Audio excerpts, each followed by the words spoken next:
ይበቃኛል የምንለው መቼ ነው? ልክ ባለን የምናመሰግንበት ሰዓት መቼ ነው የሚመጣው? ማለት ሰው ሁላ ይሰደዳል፣ እዚሁም ይሰራል፣ በቃ ያለውን ነገር ለገንዘብ ይጥራል ለማግኘት። ግን ያ ነገር መቼ ነው የሚያበቃው? ተመስገን የምንለው መቼ ነው? ከሁሉም ሰው ስደትን ይመኛል። ያ ስደት ግን እስከ መቼ ነው? ለገንዘብ ነው የምንሰደደው፣ ለሃይማኖት አይደለም። በቃ ግን ገንዘቡን ፈልገነው እስከ መቼ ድረስ ነው? ይህስ እስከ መቼ ነው የሚያበቃው?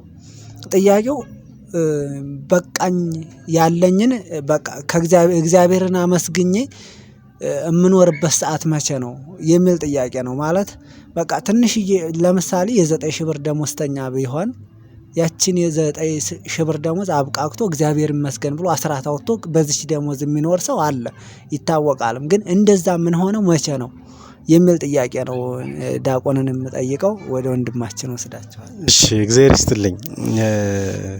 መልካም ባለን ተመስገን ብለን የምናድረው መቼ ነው? እውነት ለመናገር በተለይ አሁን እያንዳንዱ ነገር መለኪያችን ቤዝድ ኦን ኢንካም ሆኗል። ማለት ከገቢ አንፃር ከካፒታል አንፃር ነው። ወይ ምን ያክል ካፒታል አለው ከሌ እንዴት ምን አይነት ላይፍ እየኖረ ነው። ሶ ይሄ እንግዲህ ምንድነው ሐሳባችን እንደዚህ አይነት ነገር በነገራችን ላይ መንፈሳዊውን እሴትና ሐሳባችንን ፈጽሞ የሚገል ነገር ነው።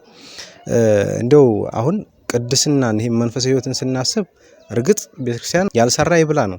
ነገር ግን እንደው አጠቃላይ ስንመለከተው አሁን በተለይ ይሄ ግሪዲነታችን እየበዛ መጥቷል። ስግብግብ እየሆነን ነው እየመጣን ያለነው። እውነት ለመናገር ክርስቲያኖች እስኪ ራሳችንን ብንመለከተው በጣም ስግብግቦች እየሆነን ነው። በቀላሉ እየበቃን አይደለም።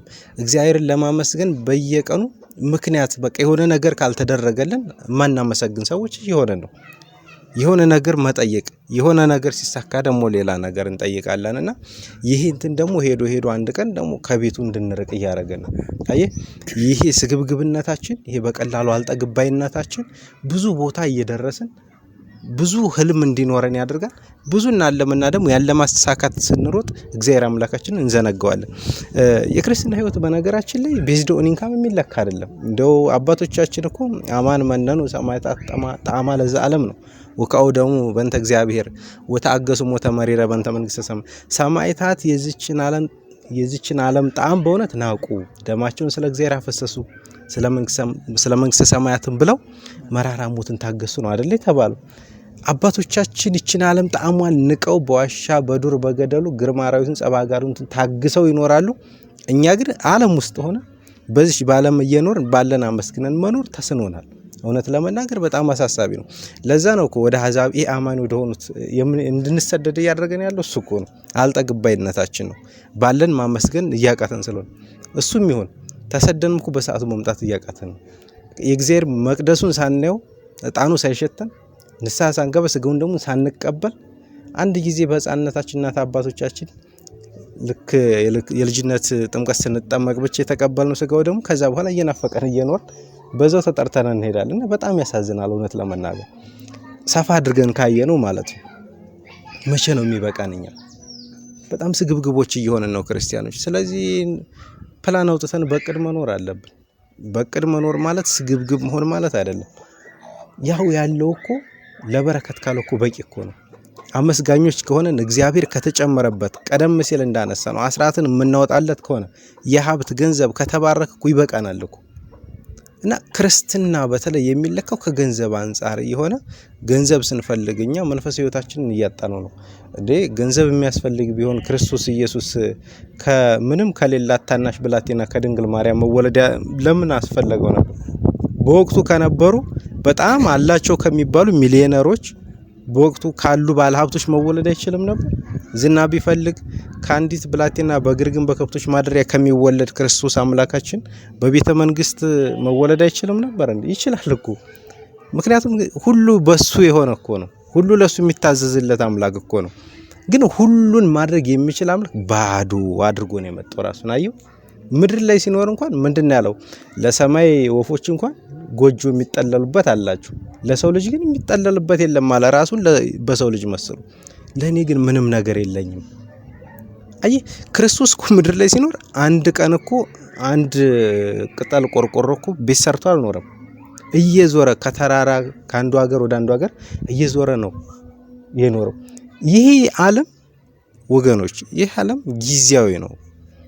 ልክ የሆነ ሰዓት ደርሶ በ4 ነጥብ ዘግተን እስከምንሄድ ድረስ ብቻ ነው።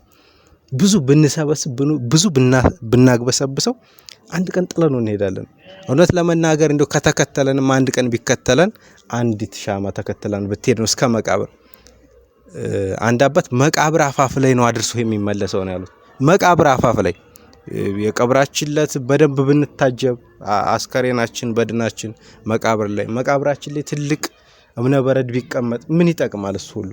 ስለዚህ በቁም ሳለን አመስጋኝ እንሁን፣ ባለን ተመስገን አምላኬ እንበለው። ክርስቲያኖች እኛ መጻተኞች ነን። እንደ አባቶቼ መጻተኛ ነኝና ወደማልመለስበት ሳልሄድ አንተ እርዳኝ ይላል ነብዩ። ስለዚህ ክርስቲያኖች እኛ ሀያጆች ነን፣ ተጓዦች ነን፣ መንገደኞች ነን። እስከ ጊዜው ግን ባለን ነገር እግዚአብሔር ልናመሰግነው ይገባል። አመስጋኝ መሆን አለብን። ያ ካልሆነ ግን እኛ ስንስገበገብ አንድ ቀን መልአከ ሞት መጥቶ ክርስቶስ ኢየሱስ አምላካችንን ምን ብሏል? በቅዱስ ወንጌል ሲያስተምር አንድ ባለጸጋ ያምነው በጎተራ ቁጭጭ እንዳለ የዘንዶ እህል ደረሰለት። ጎተራ ነው ያምነው። ከዛ ምን ብሎ አሰበ? ነፍሴ ሆይ ብይጠጭ ደስ ይበልሽ አለ። ለብዙ ዓመት የሚሆን ገንዘብ ለብዙ ዓመት የሚሆን ቀለብ ተቀምጦልሻል። ከዚህ በኋላ ቁጭ ብለሽ ብይጠጭ አለ። መልአከ ሞት መጣና አንተ ሰው ነገ ትሄዳለህ አለው። አይ ነገ ለምንሄደው ነው እኛ ለብዙ ለነገ ለከነገ ወዲያ የምናስበው። ዛሬ ውለን ለማድራችን እኛ ዋስትና የለንም። ነገር ግን እኛ በሰፊው እናስባለን፣ እንጨነቃለን አስፍተን እና ዛሬ ውለን ለማድራችን ዋስትና የሌለን ሰዎች ለነገ አብዝተን መጨነቅ የለብንም። ዛሬ ናት የተሰጠችን እድል፣ ዛሬውኑ ነው መኖር ያለብን። አበውም ይሄንን ነው ያሉት።